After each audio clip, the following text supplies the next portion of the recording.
name is Tila Neguse, and I am the Assistant Director at the Center for the Study of Race, Ethnicity, and Equity. The influencer I've chosen to highlight today is Toni Morrison. Toni Morrison was an American novelist, essayist, book editor, and college professor. Toni Morrison was born Chloe Ardelia Wofford to father George Wofford and mother Ellis Willis Wofford on February 18, 1931 in Lorain, Ohio, an integrated working-class community about 30 miles west of Cleveland.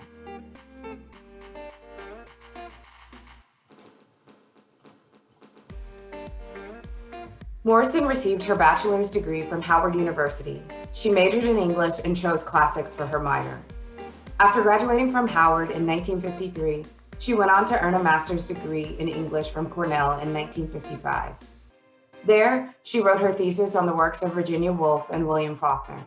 In her master's thesis, titled Virginia Woolf's and William Faulkner's Treatment of the Alienated, she argued that one defining characteristic of the 20th century literary subject is their alienation, a theme that would continue to surface through her novels and stories over the years, as many of her subjects often grappled with the issue of alienation.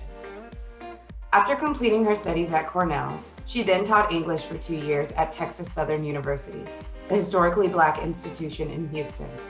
She then returned to Howard as a faculty member. Morrison decided to leave Howard in 1963. She then went on to work for a textbook publisher as a senior editor and later for Random House. Although she worked for a publishing company and had started the idea for her first novel years earlier while she was teaching at Howard, Morrison did not publish her first novel, The Bluest Eye, until she was 39 years old. Published in 1970, the book follows a young Black girl, Pecola Breedlove, who believes her incredibly difficult life would be better if only she had blue eyes. The controversial book didn't sell well, with Morrison stating in 1994 that the reception to the work was parallel to how her main character was treated by the world, dismissed, trivialized, and misread.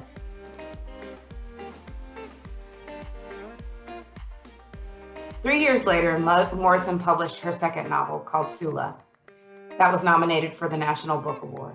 By her third novel in 1977, Toni Morrison was a household name. Song of Solomon earned critical acclaim as well as the National Book Critics Circle Award. The success of her books encouraged Morrison to become a writer full-time. She left publishing and continued to write novels, essays, and plays.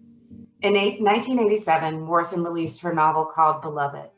This book was a bestseller for 25 weeks and won countless awards, including the Pulitzer Prize for fiction. Morrison's work continued to influence writers and artists through her focus on Black life and her commentary on race. While writing and producing, Morrison was also a professor in the creative writing program at Princeton University. Her work earned her an honorary doctorate degree from the University of Oxford. In 2000, she was named a living legend by the Library of Congress. In June of 2019, director Timothy Greenfield Sanders released a documentary of her life called Toni Morrison, The Pieces I Am. Morrison passed away 2 months later on August 5th, 2019, from complications of pneumonia. Toni Morrison, to me, is the most prolific and beautiful writer I have ever read. I just absolutely love her writing.